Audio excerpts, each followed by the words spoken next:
Olá pessoal, bem-vindos ao Raízes do Comércio, um podcast que fala sobre empreendedorismo. E hoje tenho a honra de receber aqui o senhor Arnaldo Federico.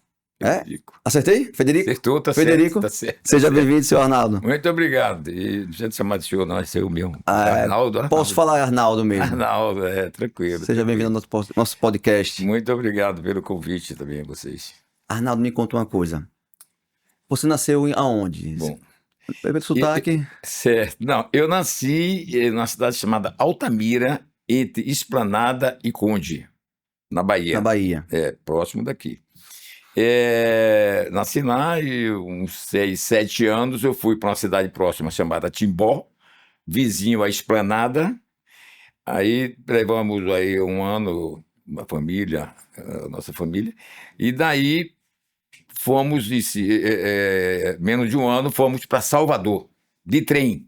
Um trem que saía, inclusive, eu acho que daqui de Sergipe, que à noite chamava o noturno. Era o horário, mas à noite chamava o noturno. Então, Sério? nessa Sai Timbó daqui? tinha uma estação ferroviária. Parece que ele saía de Sergipe. Eu acho que tinha uma linha Propiá, até Salvador. A estação ferroviária de Salvador. Passava ali pro Rosário. Deve, ele ia para lá, porque ele não saía da Bahia, ele saía de Sergipe, acho que ele saía de Bacana. Sergipe. Então fomos para Salvador, na época, meu pai nos levou para lá, minha mãe e todos os meus irmãos, fomos para lá, e lá ficamos. Inicialmente morei num bairro lá em Salvador chamado perto da Lapinha, Largo de Ouro com a Lapinha. Estudei no colégio lá próximo, Duque de Caxias. Com 4 anos eu fui morar no Santo Antônio, no bairro do Santo Antônio, além do Carmo, famosíssimo hoje pela tradição, próximo do centro de Salvador. E lá foi, digamos assim, nós nos criamos mesmo. Então lá eu estudei no Instituto Normal Isaías Alves, que era o ginásio, e de lá saí, depois fui para o Central. Bom, esse foi mais ou menos, e de lá foi nessas casas que eu morei, no bairro de Santo Antônio, Rua Joaquim Távora, 87, ou Rua Direita do Santo Antônio. 87 hoje é um dos lugares mais procurados lá em Salvador, né? Lugar antigo e tal, fica perto. Cresceu lá. É tradicional, Então eu cresci lá e criei minha juventude. Estudou? Jovem, estudei lá, as festas de 15 anos, as brincadeiras, estudei lá no Instituto, terminei o ginásio no Instituto Normal Isaías Alves. Comecei no Duque de Caxias, que era próximo lá da Liberdade, quando eu morava perto da Lapinha e o Ciro, e quando eu fui para o Santo Antônio, eu estudava nesse colégio que ficava no Barbalho e que existe até hoje, né? Sim. Lá em Salvador, colégio conceituadíssimo. Todos os colégios públicos aí, né? Bom, aí fiquei. Em 1962, em 62, eu fui em 58 para o Santo Antônio. Em 62, eu com praticamente 16 anos, eu tive meu primeiro emprego, que meu pai conseguiu para mim no Banco da Bahia. Eu fui office boy do Banco da Bahia. Era o maior banco do Nordeste. Banco da Bahia. Era o Banco Econômico e depois o Banorte, né? Eram os 3 grandes bancos do Nordeste. O Econômico também é da Bahia, né? Da Bahia, bastante antigo, todos de 1800 e alguma coisa. O Banco da Bahia era da família do Clemente Mariani e o Banco Econômico da Bahia ligado ao pessoal, os catarinos, né? Martins Catarino e essa família aí. E o Banorte era um banco pernambucano. Sim, Banorte. Ligado à família Batista, que na época tinha donos da fábrica de tecidos, camisa, etc. Chamada Torre. Era um grande banco. Então, os 3 grandes bancos do Nordeste era Banco da Bahia, Banco do Econômico da Bahia e o Banorte de Pernambuco. Bom, então comecei no Banco da Bahia Office boy. Como office boy, contínuo do banco, batendo o talão de cheque, que era na chapinha, atendendo o cliente no balcão, que tudo era na base da ficha, não tinha computador, não tinha nada. Era papel. Máquina de escrever, muito papel. Se a gente chegava, você atendia, levava no caixa, eu levava os documentos para o pessoal interno, para conferir a assinatura, né? Lançar a conferência. no banco, lançar, ver se tinha saldo, depois passar para a gente e depois ia para o caixa. Então, com 18 anos, eu saí, porque era um projeto que tinha o Banco da Bahia, emprego, meu pai era cliente do Banco da Bahia, Foi meu pego laranja lá. Então, com 16 a 18 anos, e mais ou menos, eu fiquei no Banco da Bahia. Certo. Então, fiquei até 64. De 64, eu fiz 18, então, automaticamente eu saía. Pessoal, meu colega era até um filho de um deputado, da minha idade também, lá em Salvador. O pai dele era deputado. Então, nós saímos do banco, 18 anos. Esse estágio seria mais ou menos um menor aprendiz de hoje. Exatamente, exatamente. Então, com 18 anos, acertei lá minhas coisas com o banco, aí eu, por coincidência, estudava e fui ao comércio também, queria continuar em banco. Aí, uma dessas coisas, um amigo me disse, ele estava fazendo concurso para Banco do Brasil, que era uma coisa que todo mundo na época cobiçava, então, Até era hoje. de emprego, era assim, Até militar, Banco do Brasil, né, exatamente. Então, com isso daí, eu terminei, alguém me recomendou para eu ir ao Nacional, Banco Nacional de Minas Gerais, que parecia que estava precisando de alguém, um amigo meu à época. Aí eu fui ao Banco Nacional, passei pelo Banco Nacional, por coincidência estava lá, tinha inspetores, inclusive, na agência do Banco Nacional, para ter ideia, eu quero o Banco Nacional de Minas Gerais. Era um banco mineiro, como eram grandes bancos na época do país, eu acho que era um dos estados que mais tinha banco, era Minas, estado de Minas. Pelo tamanho, né? Era. Então, o Banco Nacional de Minas Gerais praticamente era o segundo banco do país. À época, o primeiro era o da Lavoura de Minas Gerais, que depois virou o Banco Real, né? Os dois grandes bancos privados do Brasil. Então, fui para o Nacional, que era o banco do Magalhães Pinto. Era o Magalhães Pinto e os seus filhos, né? Entrei no banco, fui lá do balcão, falei com alguém, a turma disse, olha, por coincidência, está havendo uma auditoria no banco, tem 3 inspetores e nós estamos precisando de gente. Então, pronto. Aí eu fui lá, fiz uma prova e tal, eu estava estudando para o Banco do Brasil, então não foi tão difícil, digamos assim, na época, né?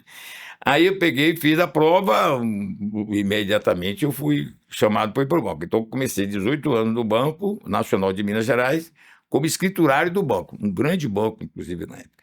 Aí eu comecei lá na Praça da Inglaterra, em Salvador.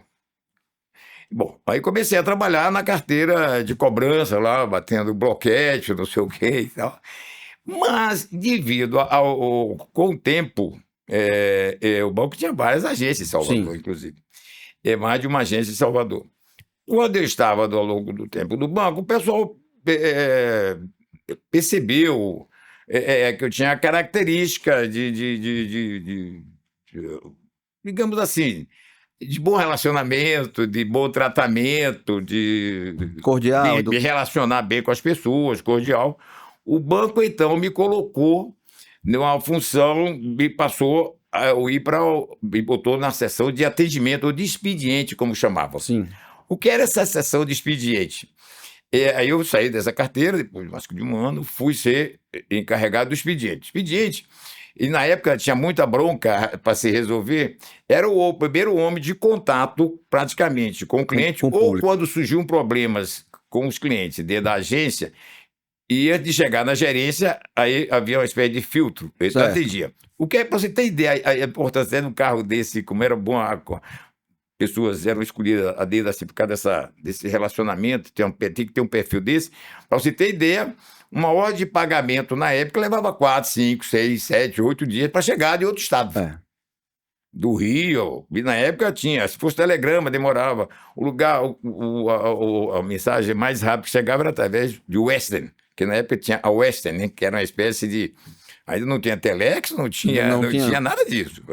Então, demoravam muito e as pessoas reclamavam muito, ou mesmo problema de caixa, não eram computadorizados, era todo na base da ficha. E, às vezes demorava um pouquinho, às vezes as pessoas ficavam um pouco pacientes, então você ia lá para acomodar um pouco. O cara precisando do dinheiro, aí... E você convencendo que tivesse paciência, que o caminho estava a caminho, aí não tinha como fazer, era o sistema na época, o país todo era assim. O país inteiro era assim. Então, nós ficamos nessa área. Então, dessa área daí, eu fiquei e só levava para a gerência realmente do banco aquilo que era muito difícil, não tinha conseguido resolver, ou as pessoas perdiam completamente a vez do controle ou alguma outra situação que tinha. Bom, então, para eu quando demorava um cheque, porque o cheque tinha que conferir a assinatura, lançar também lá, depois tirar, etc. Bom, e aí eu fui. eu fui crescendo. Pra você ter ideia, em seguida começou, fui para a área de caixa executiva. A primeira vez que adotaram, o Banco Nacional foi um dos primeiros bancos que adotou caixa executivo. O que era o caixa executivo? Quebrou aquilo de ser todos os cheques ou todos os documentos, ia pelo balcão, entregava ou a recepcionista ou um recepcionista e ia lá para dentro. Então passou-se a adotar o caixa executivo, que era no próprio caixa, passou a ter a própria ficha do cliente, o cartão de assinatura do cliente, para quem é bancário, né? Fica mais fácil. Então, viabilizava. Então, você não pagava, você recebia a depender do valor, ia para fulano de tal para assinar, ou ia para outro, dependendo do valor, até precisar de 2 assinaturas de gerentes e tudo, para poder liberar o dinheiro. Então, essa foi um das lugares que também eu fui, que era voltado muito para problema de atendimento, e era por ordem alfabética, essas coisas, Mas né? aí- Cada caixa, aí demorou. Então, Você largou, foi pra faculdade? Não. não, aí enquanto isso eu fazia um curso antes de eletromecânica, eu gostava muito desse negócio de mecânica, não entendia nada, até hoje não entendo nada de mecânica. Mas queria. Mas achava que tinha a Baema na Bahia, como chegou até aqui em Sergipe, e eu queria fazer negócio de máquinas. Mas, na realidade, meu pai reclamava já, meu filho, você está em banco, você vai fazer máquina, faz a contabilidade, faz não sei o quê. Enfim, mas eu continuei estudando lá em Nazaré, que saí de Santo Antônio para Nazaré, na Escola de Eletromecânica de Salvador, da Bahia, ou de Salvador, mas era da Bahia, e fiz a faculdade de filosofia, e daí eu fui fazendo e descia de lá para trabalhar no banco, que era só meu expediente. Eu chegava meio-dia, minha irmã levava meu almoço todos os dias, a marmita, para ir para lá. E lá eu Almoçava estudava e- e à noite eu vim embora, que eu vim a pé da Praça da Inglaterra para o Santo Antônio, que era caminho. Me subia o plano inclinado até 9 horas, era aberto, ainda voltava. E naquela época os bancos demoravam muito, porque diariamente tinha que fechar a contabilidade do banco. Então, às vezes, nós ficávamos até 7, 8, 9, quando eu comecei nesse negócio de conta corrente, 11 horas, meia-noite, terminava você... E tinha que fechar no mesmo dia as operações Obrigatório. bancárias. O banco tinha que fechar no mesmo dia a contabilidade. Bom, então daí eu fiquei no Banco Nacional. Dessa situação toda, que foi uma grande oportunidade, fui também, na época, escolhido pelo atendimento, terminei sendo, surgiu lá um problema, fui ser tesoureiro de uma agência do banco, que ficava na Praça da Piedade, lá em Salvador. Fui tesoureiro, fui na época já o cara mais jovem para ser tesoureiro da agência de banco. Tinha que ser. Na época predominava muito a pessoa ser idosa. Sim. Era um peso. Além de você ser preparado, qualificado, você tinha que ter idade Tava uma sensação de responsabilidade. para se impor, né? As pessoas até de respeitarem. Poder respeitar um jovem, Entendi. determinada pessoa, não precisa. A idade, aquelas pessoas já mais maduras, obrigadas, eram mais também eram respeitadas assim, ou tinha um peso, né, na hora que fosse atender a pessoa, era mais respeitada até pelo próprio cliente e outros. Sim. Mas eu fui fazer tesouraria do Banco do Nacional, que na época foi um dos bancos que o Banco Nacional tinha comprado, que é o Banco Nacional do Espírito Santo na época. Aí fui para lá e tal, fui. Nesse intervalo, aí o banco, com a minha característica e tal, surgiu uma vaga em Sergipe, no Banco Nacional, para ser subgerente de banco. Para minha idade, eu era muito novo ainda para ser subgerente do banco. Então, isso em 1969. Aí o banco terminou falando comigo lá para que tinha surgido uma oportunidade em Sergipe. Sergipe, na época, era assim. Era um lugar longe, fim do mundo, assim, Fim do longe. mundo, é longe. Tinha Bonfim, já existia aqui. Na época, grande parte das estradas eram de cascalho, né? Não era asfalto. Acho que muito pouco lá na cidade da Bahia, em Salvador, e pouco também chegando em Sergipe. O fato é o seguinte: surgiu a oportunidade de eu ser subgerente aqui, por coincidência, no lugar de Manuel, do Banco Nacional de Minas, grande banco, no lugar do Manuel Messias Góes, que era o gerente, é um sergipano, era um subgerente do banco, mas ele estava se formando em Direito e ia trabalhar já na época com o João Alves, que estava começando a se destacar na política, em 69. Aí aceitei o convite, meu pai e minha mãe não concordaram, porque realmente meu pai já era velho, meu pai casou-se velho, é italiano, casou-se velho, e ele achava, meu filho, não vai, não sei o que e tal, mas a oportunidade lá vai ser melhor do que aqui, a cidade realmente ainda pequena, e lá pode surgir isso. Bom, o fato é que eu terminei vindo para cá, no dia 17 de março de 69, eu vim para Aracaju ser subgerente do Banco Nacional.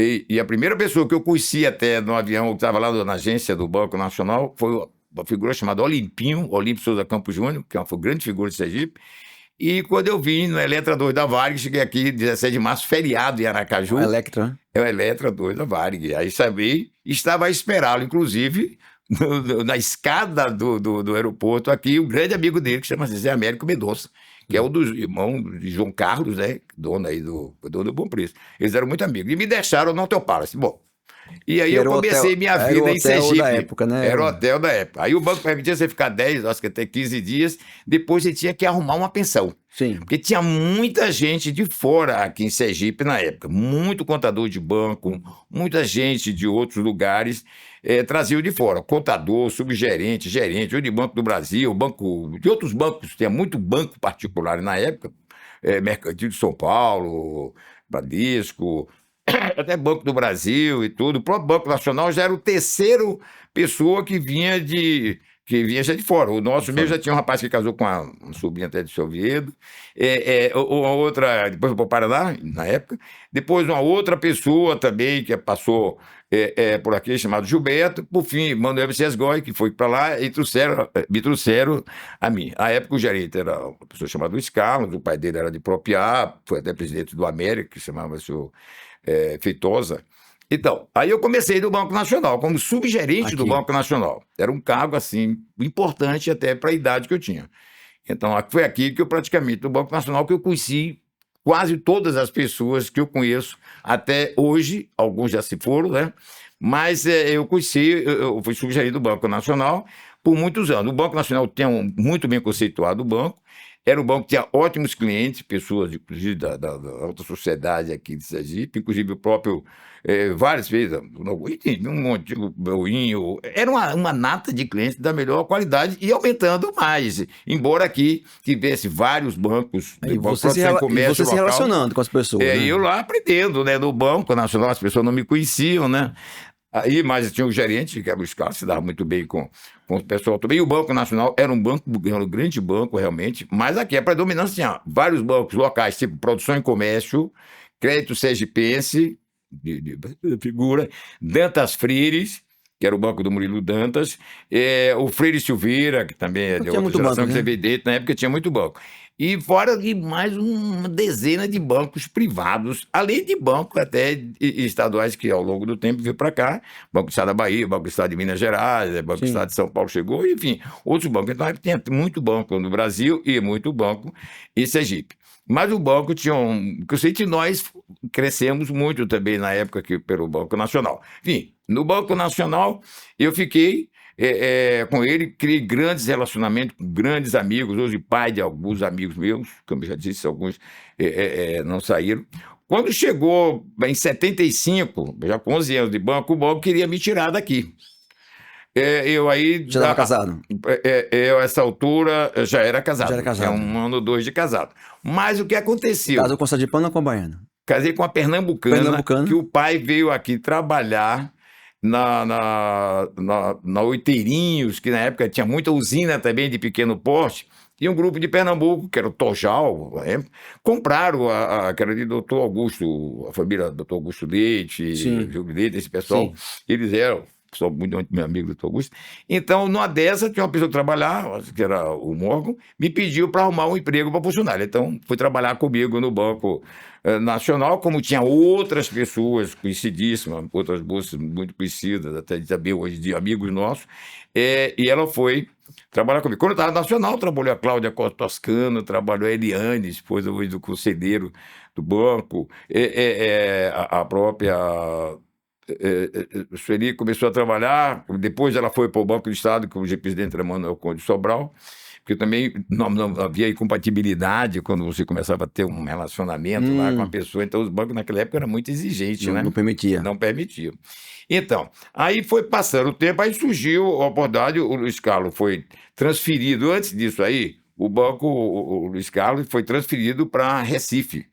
Sim. Como promoção, porque ele já tinha muito tempo aqui como gerente geral da agência. Então, eu fui, 3 anos, eu fui promovido a gerente geral da agência também, ainda com pouca idade, do Banco Nacional de Minas. Em estado de Sergipe, eu era gerente geral do Banco do Estado, do Banco Nacional de Minas, praticamente o segundo maior banco do país.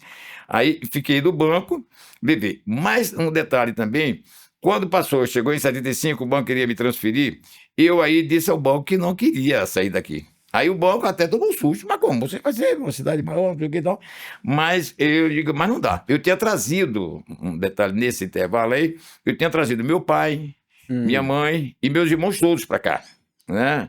Eles vieram para cá, moravam comigo, eu morava, de casa para eles e tudo. E eles todos ficaram aqui. Eu era o mais velho, ainda sou o mais velho da família, e à época eu trouxe os dois. Meu pai já bem maduro, porque ele casou-se velho, já Sim. nasci, ele tinha 61 anos. Então, Então, minha mãe teve um problema precoce de saúde, ela ficou surda, ainda jovem, tomando negócio do interior que tinha negócio de fé, essas doenças de paludismo, Sim. não sei o quê. Ela tomou um chá de uma folha chamada quinino. Era uma espécie para diminuir febre, não sei o quê. Eu acho que como era in natura a folha, tomou bastante e terminou ela perdendo a audição, né? Então o nervinho auditivo murchou e ela fechou e ela terminou tendo problema. Assim, O problema do veneno é a dose, né? É a dose, exatamente. Então, ela aí terminou ficando surda e teve problemas. Um ouvido? Dos dois, praticamente dos dois, E ela terminou tendo problema até na época psíquico e tal, eu tive que tratá-la ainda em Salvador, numa clínica muito boa, felizmente o Instituto de Aposentadoria dos Bancários, que não era INSS ainda, era até um dos institutos, tinha todos aí, IAPI, que era da indústria, dos funcionários da indústria, IAPC, que era do comércio, né? Depois virou tudo INSS na época da Revolução. E o nosso era o Instituto IAPB, que era o Instituto de Aposentadoria e Pensão dos Bancários, que era, pela renda da turma, era até um dos melhores de tudo, e tinha parceria com boas clínicas e bons hospitais. Então, já comecei a tratar de minha mãe lá em Salvador. Então, foi quando eu trouxe eles todos para cá. Há 2 anos, pouco tempo depois, estavam aqui, 2 ou 3 anos depois, eu trouxe eles para cá. Trouxe meu pai, minha irmã e meus irmãos todos. Estão todos aqui, têm filhos, têm netos, todos trabalharam aqui, alguns estão trabalhando, todos se destacaram de um modo geral. E eu fiquei aqui, então o seu banco não saía. Aí fui em Minas Gerais acertar minhas contas com o Banco Nacional. A patrona tentar me convencer ainda que eu devia ficar no banco. Eu digo, não dá, eu gosto muito do banco, aprendi meu aprendizado aqui. O banco já famoso, era o banco do Jornal Nacional, né? O banco que o Ayrton Senna adotou, né? Também como era propaganda, era o Banco Nacional. Era o Banco Nacional, né? O Banco Nacional, o Ayrton já era Banco patrocinava Ayrton Senna. Até a propaganda, até o boné dele. O boné, exatamente. O Banco Nacional, o símbolo era o símbolo daquele negócio do computador, né? Sim. Que eu não sei como é que é o nome dele, mas é um dos primeiros bancos que modernizou-se no país maganense.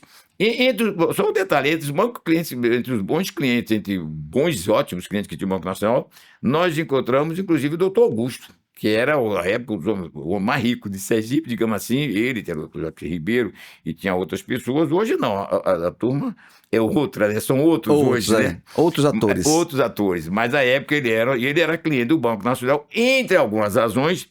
Ele era político, já era político, era empresário, mas era político, grande empresário. Mas ele era amigo ele era da UDN, que era amigo do Magalhães Pinto, que era o dono do banco. Então ele prestigiava o banco aqui também, o Banco Nacional. E daí eu terminei conhecendo o doutor Augusto eu estou dizendo que ele vai ter alguma informação do doutor Augusto lá na frente, né? E fiquei amigo dos filhos dele também, alguns ainda jovens, estudando fora. Aí fiquei amigo dele também. Eu, na realidade, não emprestava nada ao doutor Augusto, só aplicava o dinheiro dele, eu prestigiava a gente com a renovação do seguro, essas coisas todas. Bom, então saiu. Fui para o banco, terminando isso, fui para Naquela época já tinha casadinha, né? Aplicava o dinheiro, fazia um seguro. Ah, sim, com certeza. Já existia, né? Já tinha isso, com certeza já tinha, com certeza. A Operação Casada, né? Que eu chamava, né? As metas. Agora, nessa brincadeira, teve alguns 2 casos aqui que nós terminamos ajudando uma pessoa que foi acidentada e ele até teve um acidente com ele e terminou sumindo por um tempo ali na ponte, que era lama pra caramba, ele bateu lá o carro, não sei o que foi lá, e ele parece que sumiu. Por coincidência, até o aval dele era uma pessoa conhecida, nós não encontramos, ele ligou para o aval ficou até por conta conosco, porque achou que à época nós estávamos cobrando da pessoa, sem na realidade ele ter sabido ainda, ser confirmado que ele tinha morrido. Certo. Mas na realidade nós queríamos avisar ele que quando encontrado, ele tinha feito um seguro de acidentes pessoais, que era um seguro que dificilmente ele tinha até problema. Era um seguro de acidentes pessoais, e aí depois que apareceu, etc., nós até... E terminou recebendo o dinheiro, ficou meu amigo, ele até já apareceu. A ideia era o gerente, era o gerente da agência, o gerente era outra pessoa lá. Na época. Bom, então, resultado, terminado isso, eu não aceitei, eu não gostava, agradecer ao banco e tudo. Aí fui, mas esse período de 69 a 75, que foi até começo de 75, nós tivemos grandes empresas que Sergipe, que cresceram, que surgiram e se desenvolveram muito. Foi um período muito importante para Sergipe, esse período de 65, de 69, aí por aí, a 75. O que você acha que teve nesse período que deu esse boom? Há várias coisas, a Petrobras, né? O próprio, entre algumas coisas, eu diria que governos bons e o governo do Dr. Augusto, que foram 4 anos, não, esse já veio depois, mas tinha bons políticos em Sergipe, eu acho que tinha bons políticos em Sergipe naquele momento, pessoas maduras, né?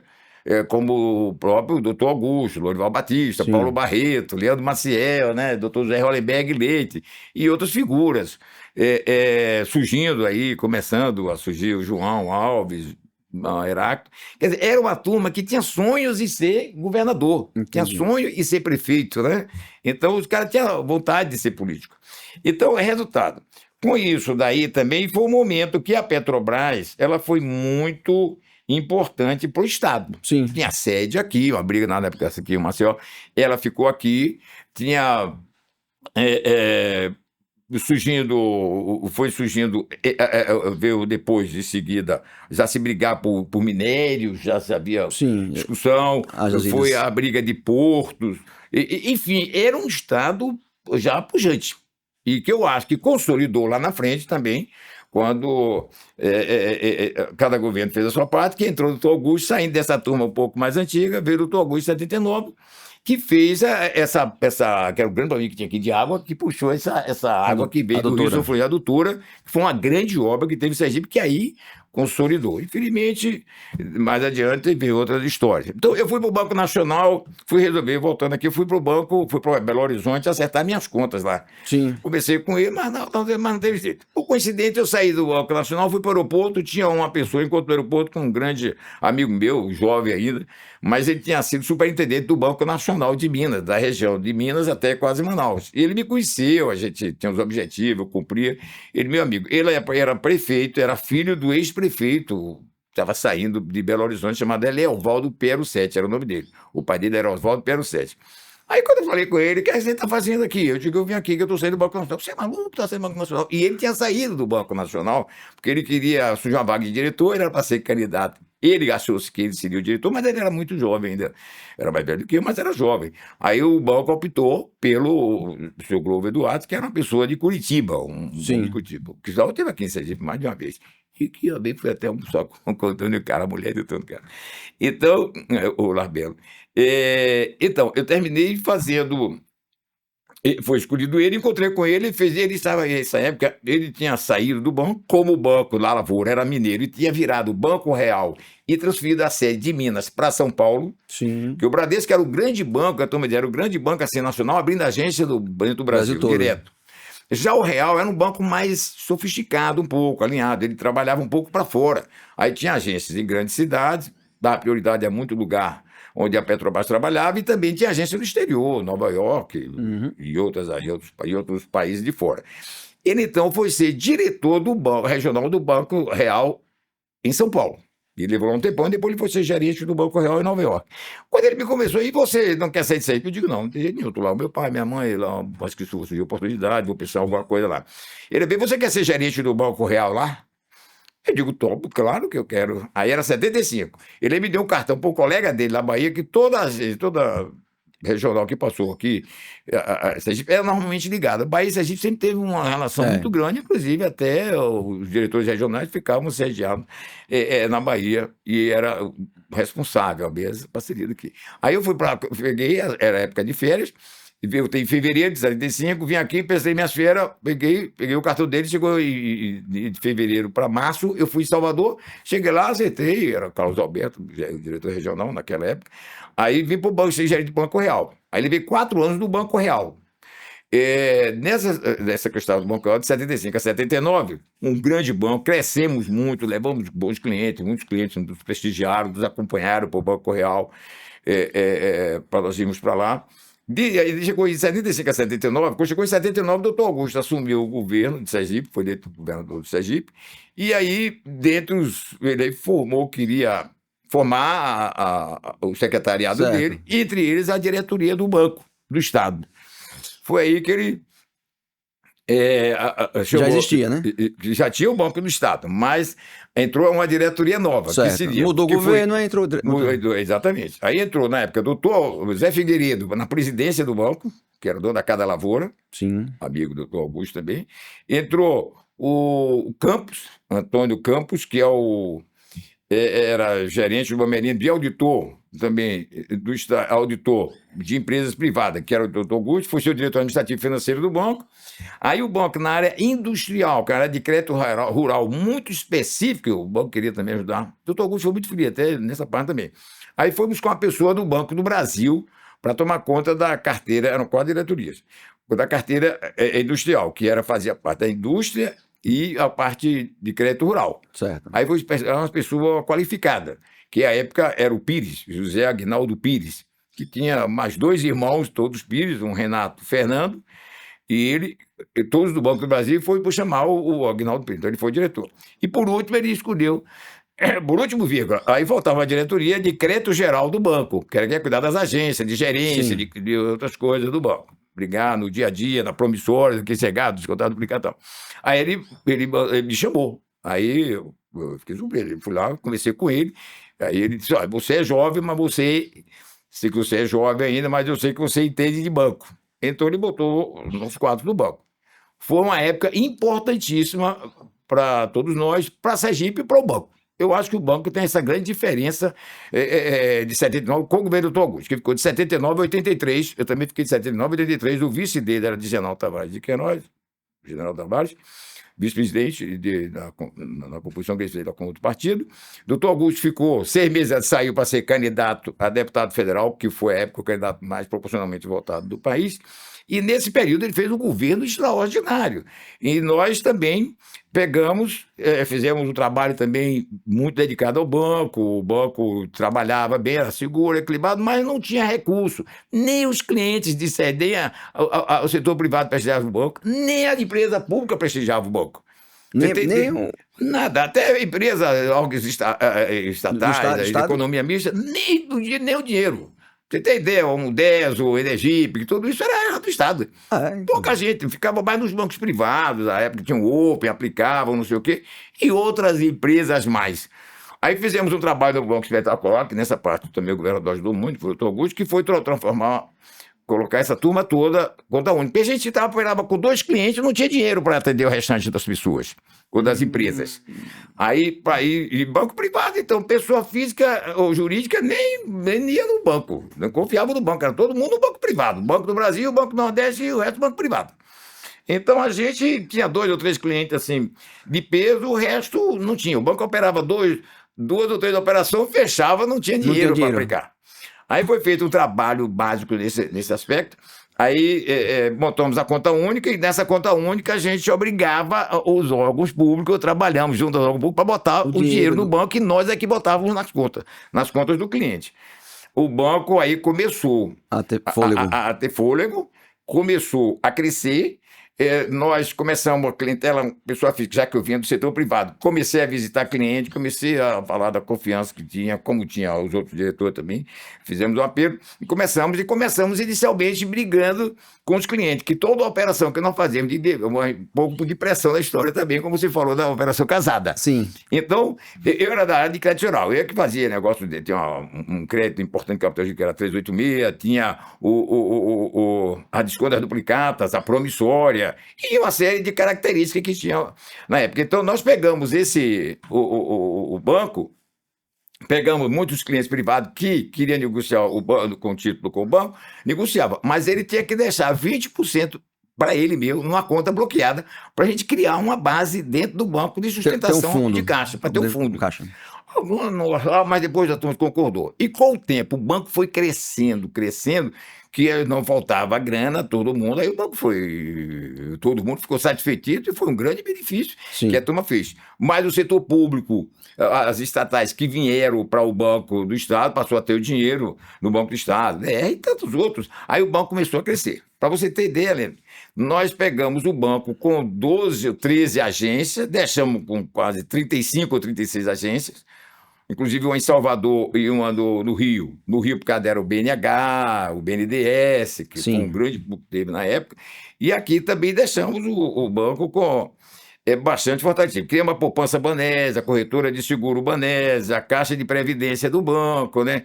Criamos, já no final, o clube do Banese. Enfim, então foi o trabalho. A caderneta de poupança foi um negócio importantíssimo aqui. Enfim, então o banco 2 anos já era o melhor banco em desempenho estadual do país. Com 2 anos que nós estávamos no banco. Pouca gente sabe disso. Eu vejo falar muito em outras horas, mas a gente tem que reconhecer esse trabalho. E hoje é uma referência ainda. Pois hoje, é. né? Hoje tem 30 e tantos bancos, 40 entre Banco de Desenvolvimento e Banco Estadual. Hoje só restam 5. No Nordeste, só o Banese. O Banco Regional de Brasília, Banco do Estado do Espírito Santo, que é um banco que tem uma economia, uma finança organizada, tem o Banco Regional de Brasília e o Banco do Estado do Pará lá em cima. Todos os outros foram vendidos, negociados, Bradesco comprou e tal.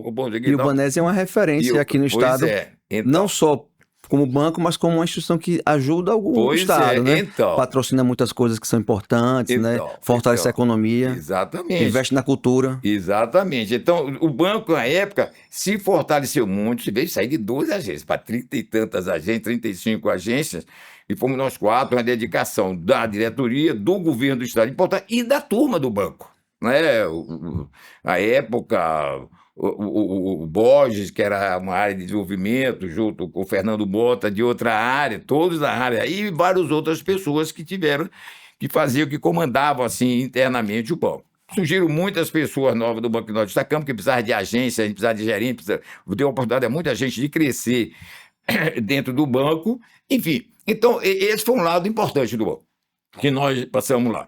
Então, já perto de terminar o mandato, eu acho que, em termos de banco, nós fizemos grandes negócios com o banco, para você ter ideia. Esse centro do G. Barbosa hoje foi financiado todo pelo Banese. O Banese foi que avalizou a operação da distribuidora do G. Barbosa. Ela e vários outros. Pessoas até que tinham medo de tomar dinheiro emprestado, o senhor Antônio Prudente, o senhor Zeca Prudente, e tantos outros aqui, o pessoal do J. Vasconcelos, essa turma toda. Então, tudo isso nós chegamos juntos. Né? Financiamos algumas casas da área popular, porque nós tínhamos o limite de qualquer dificuldade que o banco apertasse, nós só podíamos pegar, digamos assim, até 2 mil, tipo uma cédula hipotecária, né? Até 2 mil, não me falha agora a nota na época. Então, porque qualquer dificuldade nós podíamos renegociar ou redescontar aquele título para capitalizar o banco. Por isso que alguns clientes, até na época, queriam que nós financiássemos, porque passou a ter tanta confiança no banco que acharam que nós deveríamos financiar prédio de luxo, não sei o quê, quando não era ainda o momento de nós participarmos disso. Aqui tinha, à época, a caderneta de poupança, mas ela cobrava uma taxa maior, porque ela também era um negócio de risco. Tinha a tradição, não sei se você alcançou essa época, não sei, seu pai alcançou. Então, tinha a tradição, que era outra entidade que financiava essa turma do setor privado, né? Que surgiram outras empresas, e a Caixa Econômica. Só que a Caixa Econômica era mais exigente, né? Sim. Com relação a isso.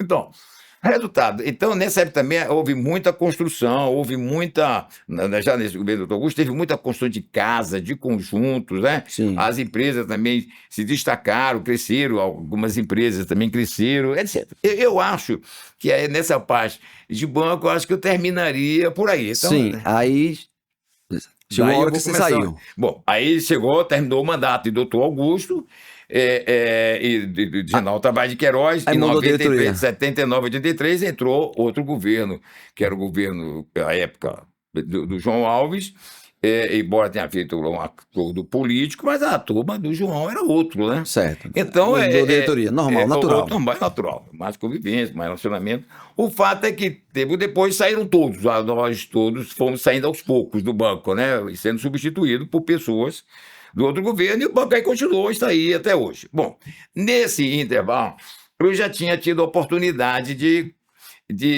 já do banco, a turma gostava, o banco já andava sozinho, nós vimos várias vezes enfim, em Brasília para negociar as coisas, enfim, foi um momento importante. O banco era muito respeitado fora, junto ao Banco Central, junto a outras instituições, também surgiram outras associações ligadas a bancos estaduais, enfim, os bancos foram fortes. Então o banco ficou bastante saudável e a turma foi tocando depois. Bom, nesse intervalo surgiu também uma oportunidade, já disso aí, do meio do caminho lá do Banese, eu já conhecia tudo, já tinha sido gerente e tudo mais, aí surgiu uma oportunidade da turma dizer, não, você precisa começar a cuidar da sua vida pessoal, você já se dedicou muito ao banco, alguns amigos meus pessoais, porque chegar nessa época de que terminava mandato, era todo mundo atrás de governador, não sei o quê, para poder continuar no cargo. Digo, ó, isso não dá certo, eu não tenho temperamento para isso e tudo. Então, já um pouco antes, eu surgia do banco a oportunidade, mas eu muito cauteloso e surgia a oportunidade do banco de alguém que não queria mais, já queria passar o negócio dele adiante, estava pensando em outra coisa e tal. Mas eu com cautela, com segurança, para depois não ter que ficar, graças a Deus, até hoje, não sei, eu também não, assim, sempre fui muito criterioso nas minhas coisas, Deus sempre iluminou disso e tal, meu pai, minha mãe, etc. Então eu sempre tenho muito cuidado em fazer determinadas coisas, mas num banco público como eu estava. Embora se fosse também no privado, Sim. eu já tinha passado por lá, então não vim de banco privado, de banco público.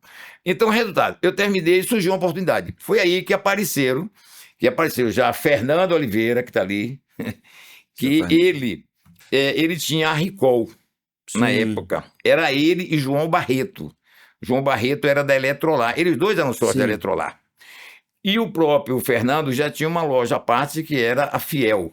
Loja Fiel, né? Que era mais ou menos uma coisa parecida com a de João Barreto, que eles tinham negócio de telex, carteira de estudante, essas coisas todas, que na época era um negócio que dava muito dinheiro, né? E o Fernando, por exemplo, não tinha, ele era pai adotivo, como foi de Julinho, que morreu aqui, né? E o outro filho dele também. Resultado. Então o Fernando começou na banca, Arnaldo, eu tenho um negócio que eu vou passar adiante, porque eu não tenho interesse, eu vou ficar com esse negócio de Eletrolar. Ele era sócio de João Barreto e ele já tinha a Fiel. Aí eu disse, mas eu não posso comprar na época. Eu disse, não, eu vou pensar na sua.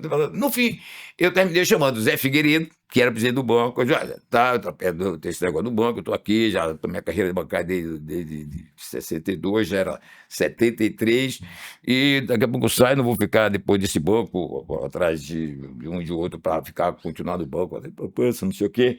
Aí eu vou ver se está aparecendo um negócio aí. Aí eu disse com o Fernando. Fernando é um homem conceituadíssimo. João Barreto, conceituadíssimo. Os amigos deles, conceituadíssimos. Zé da Suprema, Arbel e tantos outros que tiveram aí, né? Aí ele disse, eu digo, olha, o Fernando tem até me oferecido. Na realidade, a loja da Ricol, aquela de pneu, ela era na Rua Laranjeiras, você vê que não havia nem sonho, era na Rua Laranjeiras, em frente à Suprema.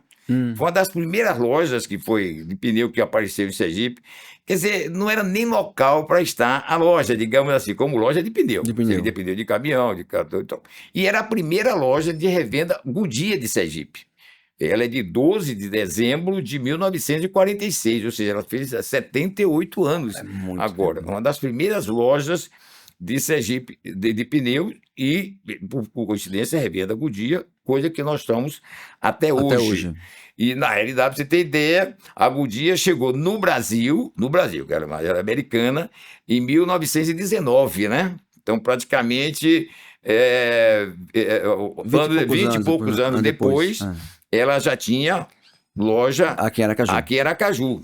E era nessa Rua Laranjeiras. Aí terminou rodando, chamei Zé Figueiredo, nós fomos almoçar com o Fernando, já sair essa tudo. No meio do caminho para frente, no Banco do Estado. Aí eu disse, aí foi uma das coisas raras que aconteceu, foi que eu botei minha mulher para trabalhar, depois coloquei o sogro para tomar conta, quando eu peguei o negócio, aí fui com o Figueiredo com ele. O que é que o Fernando fez comigo? O Fernando disse, não tinha filho, não tinha que tomar conta, etc. Aí eu peguei, fiquei e ele pagou pelo estoque. Eu pagaria o estoque só da loja. Quem me arrumou o dinheiro foi o Banco de Crédito Sergipense, que era do grande amigo aí, com o aval de Olimpinho, que era meu amigo. Sempre foi meu amigo, foi a primeira pessoa que eu conheci em Sergipe quando eu vim para Aracaju em 1969. Um avalista lá. Ele foi meu avalista junto ao Banco de SPs. Então, Ayrton, meu amigão querido, poxa, uma grande figura. Então, foi ele que eu dizia, até dizer, pô, mas eu juro é caro, já trabalho com ele. Não, você tem dinheiro, então, pô, então você vai ter aqui. Aí, mas era... E aí terminei tomando dinheiro, o Fernando falou assim, não, você vai pagar como puder e tal. Aí fui ajeitando, pagando o estoque a ele, fui vendendo. Pouco tempo depois, a Rua Laranjeiras, eu acho que não tinha nenhum, virou calçadão. Sim. Começou o processo de virar calçadão. Então, daí, eu terminei, digo, e agora? Eu tive que terminar, fechar, eu tenho que pôr um lugar estratégico no calçadão. no que virando calçadão. Aí eu terminei, aluguei uma loja lá na João Ribeiro, com Simeão Sobral, uma esquina que tinha lá, e fui saindo e saí com o resto das coisas. Meu pai um desmontador de pneu, não sei o quê. Meu pai comprou terreno vizinho ali. Então, pela Deusdedit Fontes. Então, esse terreno na época era de Fernando Nova Olinda, que antes tinha sido de uma pessoa que era transportador, daqui de Sergipe, um grande transportador, Zé Carlos de Oliveira, Zé Carlos. Bom, então eu terminei indo para essa esquina e saí pela Deusdedit Fontes, pela esquina da Deusdedit Fontes. Uma coisa importante também, quando nós ficamos com a Ricol, que passou para meu nome, que fiquei sócio, você vê que não tem problema, quem foi a testemunha dessa passagem de Fernando Oliveira, grande amigo também. Para mim, o banco já consolidado, foi Zé da Suprema e doutor Fernando Filizola. Foi. Todos dois. O Zé era meu amigo, amicíssimo de Fernando. Eles ficavam reunidos ali na loja da Suprema, né, que era em frente ao cartório de Santana, aquela turma, né? E o doutor Fernando Felizola, grande neurologista, grande cirurgião na época, nosso cirurgião daqui de Sergipe, nessa área, eu acho. E ele era meu cliente no Banco Nacional, um homem conceituadíssimo. Então eles dois eram amigos, eles dois, ficavam no final de tarde conversando, né, naquela época de Sergipe, Aracaju, né? Isso nos anos 80, começo de 81. Então, ele foi o testemunho. Então, essa é a parte da Ricol. Então, daí eu comecei, quando saí do Banco do Estado, aí fui lá, já tinha a minha esposa lá, meus filhos eram todos pequenos ainda, não tinha o que fazer. Fiquei com o mesmo pessoal que já tinha, que era um encarregado e um atendente, né? E uma pessoa lá, uma funcionária que ficava no caixa. Bom, daí eu comecei a tomar conta da Ricol, tive momentos assim importantes. Nós crescemos, a época, mas o mercado tinha bons revendedores aqui, a época das marcas da Pirelli, da Firestone, que era a marca da época era Goodyear, Pirelli e Firestone, né? Aí depois surgiu o Tropical, depois surgiu o Michelin, que era só relacionado ao pessoal de transporte. Surgiu uma Tropical, foi a primeira fábrica brasileira de pneu em Feira de Santana, que era do grupo J. Macedo de Fortaleza, que é o dono da Fortaleza, esses biscoitos aí, massa, era. É uma potência. Foi a primeira loja em Feira de Santana, que eles botaram de pneu. A primeira fábrica de pneu do Brasil, praticamente. Fábrica de pneu. De pneu. Brasileira, né? Que chamava-se Tropical. Então, não conheci, não. Pois é. Então, a parte de pneu, então nós fomos. E aí nós tocamos o negócio, fomos crescendo aos poucos, a gente também não tinha muito capital, tinha muitas feiras, e aí eu fui aparecendo aos poucos clientes, a Record tinha uns clientes antigos, aí nós sempre temos um foco assim, mais no pessoal autônomo, que era o pai, aí depois já temos o filho, o neto, né, que é o caminhoneiro, é o caçambeiro, tem o seu caminhão ou dois ou três assim, que puxa cerveja, puxa material de fora, enfim. E aí nós tocamos, aí foi um momento bom, crescemos, um momento de inflação, e fomos tocando a coisa com cautela, mesmo assim, dentro da Ricol, nós fomos aos poucos também, algum dia fomos crescendo com calma, porque tinham empresas poderosas aqui, como era outros que estão aqui, inclusive empresas de fora, como era a Pneu Service, que era do grupo da Pirelli, antiga pra caramba, enfim, mas aos poucos fomos crescendo. Chegamos É um momento difícil porque você compete também com empresas de fora grandes, né? Exatamente, de fora, e aqui mesmo tem o grupo, né, que era o seu Walter Mesquita, que era a própria renovadora de pneus OK. A Socimel, que era material de tipo compressores e outras coisas, importantíssima, poderosa, e mais a Taresópolis, na época que já existia Isso. como empresa também no mercado. Aí vinha a Pneucel, que é a empresa ligada a Pernambuco, e aí foram surgindo outras, assim, mas era empresa nacional. Então eu tive que ir com cautela, um pouco, e aos poucos eu fui crescendo, as contas estavam duplicadas e tal. E vamos saber, mesmo assim, na época, nós, passado um tempo, conseguimos, nos conceituamos da Goodyear. Alguns amigos realmente temos o prestígio, porque a marca sempre foi boa, a marca Goodyear sempre foi uma marca poderosa, de produtos de boa qualidade. Aí tivemos clientes que tinham,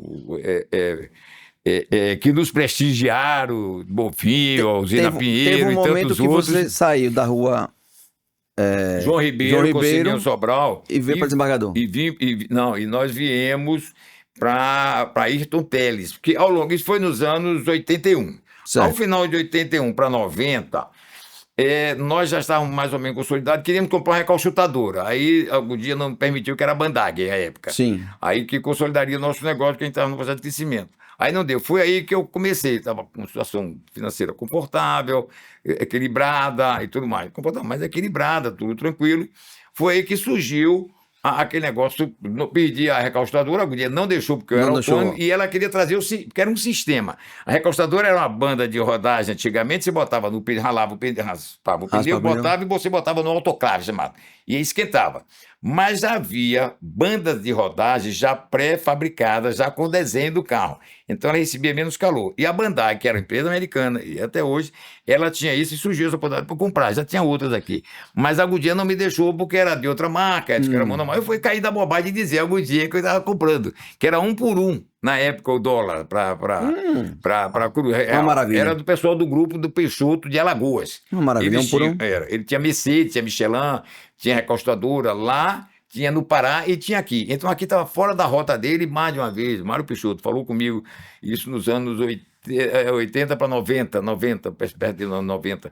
Aí ele falou comigo, eu fui lá na Goodyear avisar que estava comprando, aí peguei a pessoa errada, na hora errada, e o cara, não, você está doido, a Goodyear está trazendo esse projeto dos Estados Unidos, não sei o que e tal, não compre não, você é monomarca, etc. Eu não comprei, levou 3 anos, eu até desisti, o cara disse, rapaz, você é maluco, fica o negócio e tal, porque dava sequência o negócio do pneu, consolidar e tal. Aí dentro, o que é que eu estou contando isso?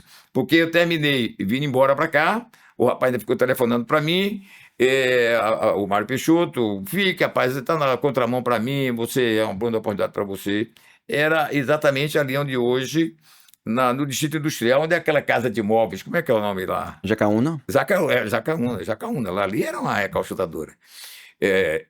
Então, terminou, não deu para comprar. Depois, o dia desse pedido, porque ele levou 2 ou 3 anos, ou quase 4, para chegar ao projeto dos Estados Unidos, poxa, para mim foi ruim. Mas nesse intervalo apareceu uma oportunidade. Eu já com o meu negócio andando, respeitava minhas limitações. Sim. Não adiantava eu querer ir para cima dos outros muito, porque não dava, eu já tinha uns amigos que nos prestigiavam, e isso já quase 10 anos depois de eu ter saído do banco, 8 anos mais ou menos. Aí eu sei que eu terminei. Foi que eu digo, pô, e agora o que é que eu vou fazer? Estava com a situação equilibrada, com o espírito de empreendedor, né? Querendo crescer, querendo ter alguma coisa, chegando no final dos anos 90. Aí eu terminei, rapaz, surgiu aquela onda de carro importado. Né? Aí nessa onda de carro importado, quando já surgiu esse negócio da recalchutadora que não deu certo, já era quase final de safra. Então as boas marcas aqui, quando o Collor, que foi presidente, disse que os carros nossos eram carroça e precisava modernizar, ia trazer, e abriu. O ministro dele até na época, Ciro Gomes, da Fazenda, que facilitou as mesmas coisas como se fosse um carro nacional.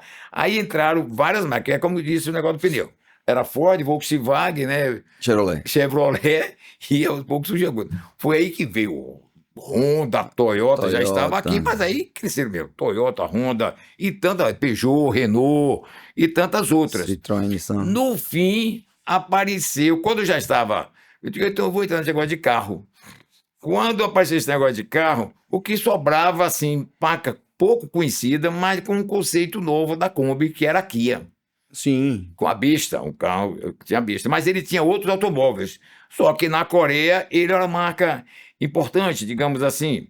E a Coreia estava virando a China, virando o Japão, porque os melhores carros do mundo são japoneses. Estamos falando muito nisso até hoje. Então, a Coreia, na realidade, tem uma formação acadêmica, quase todo mundo formado, estudando nas universidades americanas, Sim. ou inglesas, né? Tem a Coreia do Norte e a Coreia do Sul, Sim. né? Depois que apareceu, investiu muito na educação lá e o Estado cresceu muito. Hoje tem marca como a Samsung, né? A Hyundai, Muitas Kia marcas. e outras marcas que tem lá dentro. A própria Hyundai, né? Que Sim. tem a construção de navios, né? Carros e tantas outras coisas. Então aconteceu, aí surgiu essa Kia. Nessa situação daí, eu digo, poxa, me habilitei. E terminei ganhando, ficando com outros amigos nossos Sim. aqui também habilitaram. Aí só estava ela e arrisquei na Kia. Fui, vendi bastante carro, ela surgindo da compra. Era um carro a diesel, arrumado, bonito, bem A feito. loja foi ali na Carlos Firpo, foi?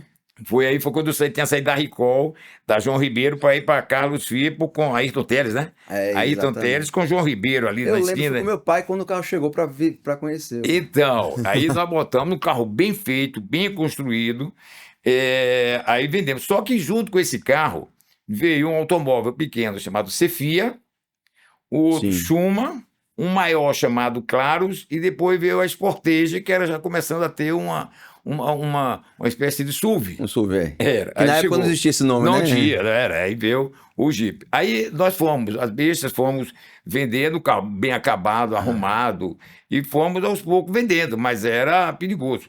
Aí foi nessa brincadeira que colheu o outro, fomos tocando. Enfim, vendemos muito carro, inclusive, graças a Deus, o que aconteceu com a Kia. Uma Kia, pô, K-I-A. Pô, o negócio ninguém conhecia isso no Sim. mundo.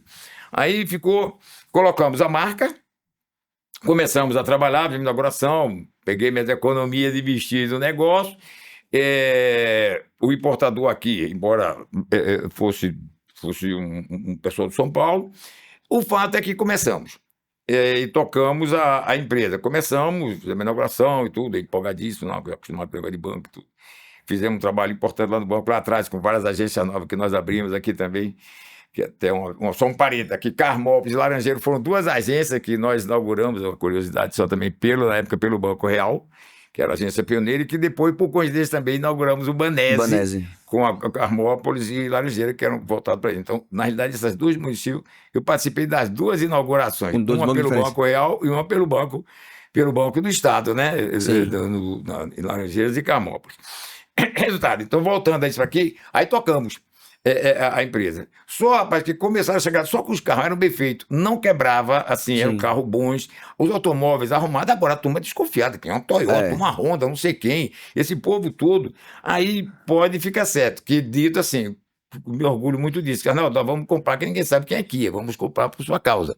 E o que é que eu digo isso? Porque foi muita gente, meu amigo, Ministério Público, muitos médicos, muitos promotores, promotor, procurador, como eu te falei, médicos, pessoas, grandes amigos nossos, que tinha, por exemplo, Fernando Franco, que comprava, advogados de tudo tipo. Então, uma série de juízes, muita gente comprava o carro, quer dizer, tem muita confiança na gente, porque também não deixava faltar nada, providenciava tudo, etc. Então, muitas dessas pessoas foram firmando, gente que era chatíssimo para comprar um carro, até o João Alves, pai, que ele tinha sempre um carro automático, e eu começando a trazer carro pequeno automático. Então, a turma não acreditava, achava que aquilo desse um defeito ia encostar o carro. Exato. Né? Então, nós trouxemos um carro pequeno, eu me lembro que do João Alves pai, do João Alves filho, ele na época mandou me chamar lá para ir lá falar com ele, eu não tinha essa intimidade, respeitava muito ele, foi um grande construtor, pioneiro aqui, muita coisa, e ele na época me comprou um carro. Aí ele e várias pessoas, vendeu um carro para o doutor e recebeu um carro automático dele da época da Chevrolet. Eu disse, para que eu vou vender esse carro? E agora? Mas não deu 2 minutos, quando alguém soube que eu estava fazendo negócio com ele, porque isso aí não sabia. Me liga Laelso, da Bonfim, dizendo que eu sou o que você está recebendo. Ele com o Laurinho. Laurinho me telefonou dizendo que eu estava recebendo um carro automático. Ninguém tinha carro automático praticamente em Sergipe. Aí ele disse que você tem um carro, estava começando e tudo, e era muito difícil de vender, em São Paulo. Ele, na mesma hora, disse que tinha interesse no carro. Olha, passou um pouco para alguém. Foi Laelso, Laurinha, depois Laelso me telefonou, então eu terminei fazendo o casamento, aprendi a negociar com o carro também. E, bom, eu sei que nessa passagem por mim, por carro, aí terminei fechando negócio com ele e tive uma boa clientela. Infelizmente, tivemos uma crise brutal, primeira crise internacional que houve no mundo, não só correlacionada a carro, mas que atrapalhou muito, que foi mais ou menos lá perto dos anos 90, que foi uma crise, primeira crise internacional. A segunda foi em 2008, com a queda, que os bancos americanos Sim. ficaram descobertos, né, porque os imóveis desvalorizaram, e as pessoas lá nos Estados Unidos então, valorizam um imóvel, ele já empresta o dinheiro, a diferença do Exatamente. dinheiro, né? E lá, os bancos é de alavancar.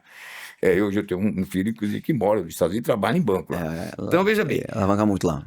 Aí o que aconteceu? Aí nisso daí veio essa crise internacional. Pô, aí foi o problema, foi aí que começou. A crise internacional foram 5 países: Brasil, México, África do Sul, Coreia do Sul e África do Sul, né? Então Sim.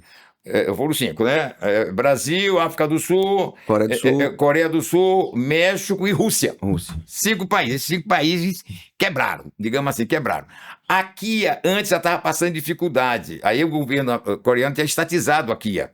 Aí comecei aqui. Aí houve já mudança do governo aqui, que entrou outro, acho que não sei se foi Henrique Cardoso, que entrou Serra. Serra com espírito nacionalista, segundo ele. Os carros tinham segurado os carros, o financiamento era igual ao carro nacional. Ele já mudou tudo, criou uma dificuldade para o carro importado, só botou em vez de 24 meses, botou 3 meses e tal. Acabou com um monte de gente. Não conseguia vender. Então, para mim, foi péssimo. Aí ele botou, aí já foi o Serra.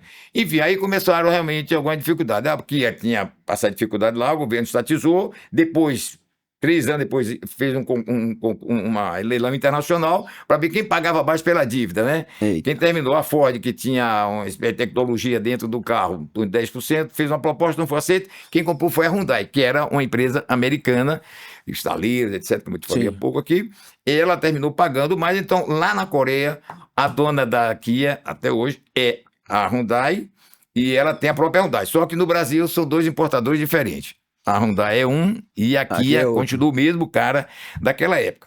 Então, diante disso daí, as coisas ficaram muito difíceis. Mas antes disso, nesse período, a grande oportunidade que eu tive, embora esse sonho, eu vi que estava realmente terminando o negócio de carro, porque era muito difícil e estava começando a me deixar dificuldade financeira, mas o Brasil já estava bem, com bastante carro importado, já indústrias sendo montadas no Brasil, várias delas, Honda, Hyundai e tantas outras. Eu sei que nisso daí, terminou nesse período, foi uma das coisas fantásticas que aconteceu comigo. Nós tínhamos aqui a Cicodiv, que era o Sindicato das Concessionárias de Veículos, de Sergipe, que é a FenaBrave Sergipe, uma entidade comparado com a Fábia, que representa a indústria automobilística brasileira. Então, a FenaBrave de Sergipe era, na época, o presidente era Álvaro Prado, pai do Alvinho, pai do Jorge, da Cristina, que está na Secretaria da Fazenda, etc. Então, ele era presidente. Então, com esse negócio de carro, aí eu era associado, que representava as motos, os tratores, caminhões, automóvel, tudo, até consórcio tinha. Nós representávamos tudo. Aí começou. Aí foi. Lá para as tantas, o Álvaro Prado era o presidente, uma empresa era conceituadista no Brasil inteiro, e ele me botou como vice-presidente na chapa. Certo. Aí eu terminei, ele foi eleito, eu fui o vice dele. Numa dessas, já no final, terminou o Álvaro falecendo, né? O Álvaro tinha uma válvula, a válvula tinha que trocar, uma época, demorou um pouquinho, e ele é uma figura fantástica, conceituadíssima, era o Álvaro Pai. Então ele terminou, então eu assumi a presidência depois de 1 ano e pouco, eu estava com ele, eu estava numa reunião fora daqui, lá no Curitiba, que eu já estava começando a frequentar as reuniões, que a FenaBrave tirou a reunião só de São Paulo, porque a turma ia para as reuniões de São Paulo, mas terminava indo para a Scania, para a Volvo, para a Chevrolet, para não sei o quê, e terminava havendo uma certa ausência nas reuniões. Ela aí passou a mudar a estratégia, passou a ser cada 2 ou 3 meses nos estados. Para mudar. Para mudar a turma participar da reunião. Eu sei que nessa brincadeira eu conheci vários estados, tenho vontade de conhecer vários estados. Terminou o mandato, substituindo o Álvaro. Aí me reelegeram, fui reeleito por mais 2 anos, fiz bom relacionamento com todos, conheci vários estados, várias pessoas de fora. realmente a estrutura fantástica da Fenabrava. Então, nesse também a coisa começou a ficar difícil, eu terminei abrindo mão daqui, porque não tinha mais sentido, no momento também que ninguém queria concessionária e tal, que terminou, passei praticamente peças e outras coisas para Henrique da Saman, que ele já sonhava com ter uma caminhonete, que ainda não tinha, mas ele já queria. Então, através dele, Manelito, essas coisas todas, na época, nós fizemos um negócio, ficou com ele, meus funcionários quase todos também foram para lá, muitos deles ainda estão lá até hoje, depois saíram, foram montar seus negócios. Então, essa é a parte que eu tenho da Kia. Então, Aí voltou para a Recall, ficou mais... Aí fiquei mais... Já era Recall Veículos. Recall Veículos, era verdade. Recall Pneu, era Recall Veículos e Recall Pneus. Então, ficamos lá, aí fui tocando, realmente foi um baque muito grande, porque o volume de carros era enorme. Sim. Foi um aprendizado que eu tive, aumentou muito meu relacionamento, aprendi muito, participei de várias reuniões, mas aí tive que voltar ao negócio do pneu, já com outro tamanho, com mais dificuldade. Mas aí... já tinha aberto aqui na Barão, já? Nessa época já? Barão? Não tem um Recall na Barão? Não, tem na Desembargador. Desembargador, lá no bar. Não, essa loja eu fiz mais ou menos há 30 e poucos anos atrás. Foi durante o período que eu ainda estava só com a parte de pneus. Quando inaugurou, aí foi a segunda loja... Uma coqueluche, né? Que é tudo do vinho... Para você ter ideia, foi um conceito novo de revenda de pneus, que era tudo sujo, imundo, mulher não ia, Exatamente. Era borracharia. Borracharia, Então a Goodyear desenvolveu esse projeto, que era um conceito novo, como se fosse uma boutique de pneus. Exatamente. E nós no Nordeste fomos assim. Aí tinha uma área climatizada, é uma coisa... Exato, tem a parte interna, tem a parte externa, etc. Aí nós fomos a segunda loja do Nordeste, 15 dias após... A pessoa da Bahia, que abriu uma loja em Itabuna, riquíssimo, que é Chiquinho Amaral, Amaral, distribuidor e revendedor da Goodyear, muito meu amigo, estou com ele há muito tempo que eu não vejo, mas ele terminou, ele poderosíssimo na Bahia, ele correu abrir uma loja, o grupo dele abriu uma loja em Itabuna, com o filho dele, que até tem muitos amigos aqui em Sergipe. Aí nos anos 90 e poucos aí. Então ele terminou abrindo essa loja, 15 dias depois... nós inauguramos a nossa aqui, que até hoje é considerada uma das lojas mais bonitas da Goodyear. Ela está precisando de uma reforma agora, que nós estamos fazendo agora em janeiro, da parte... Não precisa mexer na parte interna, que tudo isso, o material que está lá, são de primeiríssima qualidade. É uma loja que, se você observar em termos de engenharia, é moderníssima, ela não tem vão, ela é uma loja aberta, sem sustentação, é um vão direto, construído na época... que inaugurou aquela loja. Pois é. Mudou a referência de conceito. Exatamente. Então, nessa parte daí ficou construído na época era construtor, e foi um projeto junto com o pessoal da Goodyear, que foi o Paulo Ren, com o sócio dele. O sócio dele, meu Deus, era... Agora era... Com o sócio dele. Bom, mas não importa. Mas era meu amigo também, de repente deu branco aqui. Então, os dois fizeram, hoje, inclusive, já há muitos anos que eles dois já não trabalham até mais juntos. Mas eles continuam meus amigos, todos dois. Fez uma loja muito bem feita, arrumadíssima, conceituada, só precisa periodicamente dar uma renovada lá de fora. Salitre, natural. Oxidação, essas coisas todas. Então agora está previsto para janeiro nós fazemos. Já foi cobiçado por bancos, etc., mas o banco mudou o conceito, chegamos a ter alugar para o Banco do Brasil, o Bané, temos inclusive projeto pronto, mas os bancos desistiram porque mudou toda a estrutura, a coisa de banco, a área física, digital, né? Agora é tudo digital, então estava alugado. Seria a grande oportunidade que eu teria também de alugar e abriria a loja da Recall em outro lugar.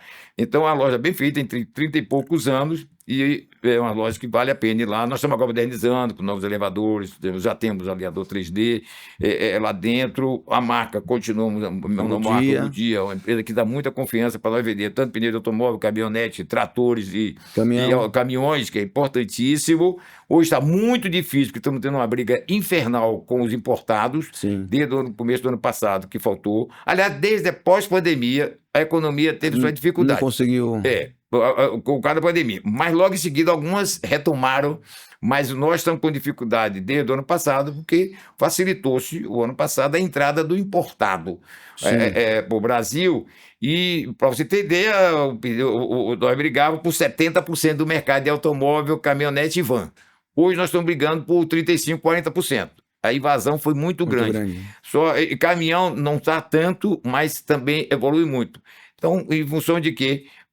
lá fora, não são pneus que vêm de países como Canadá, Alemanha, Estados Unidos, não, Inglaterra, nada. Vem da região asiática. Malásia, Vietnã, aqui tem vários carros, Vietnã, China, Índia, e por aí vai, e outros lá. Então há qualquer coisa de errado. O fato é que lá o imposto é baratíssimo, quase zero, salário péssimo, quase de uma lá, 1 bilhão e pouco de pessoas, tanto na ilha como na ilha, precisa arrumar emprego para esse pessoal e o dinheiro é pouquinho. Ainda há alguma suspeita de que está vindo por países como Malásia e outro, que vai lá 70 mil pneus, 80 pneus, havia até mês, quando na realidade, ou mais até, 6 meses, quando na realidade você descobriu que a produção não chega a 25 mil pneus. Então, a própria Receita está analisando aí como é que faz. Então já melhorou, sobre taxa, voltou à normalidade o imposto de 16% que tinha de importação, e agora saiu de automóvel 3 meses, 9%, mas o caminhão continua a dificuldade. Então,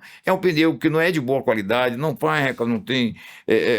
dá resultado de recalchutagem, é um risco até para algumas empresas, como locadoras e outras, usando pneu que precisa ter muito cuidado, porque realmente o pneu é preto e redondo, mas realmente a composição desse pneu é ruim. Muda muita coisa. Muito. Ainda mais agora, e os importados, quando eles entraram, os caras vieram com todo gosto. Inclusive, empresa que importava vinho, roupa, não sei o quê, toda a turma está no negócio. É o direito que cada um tem. Não tem...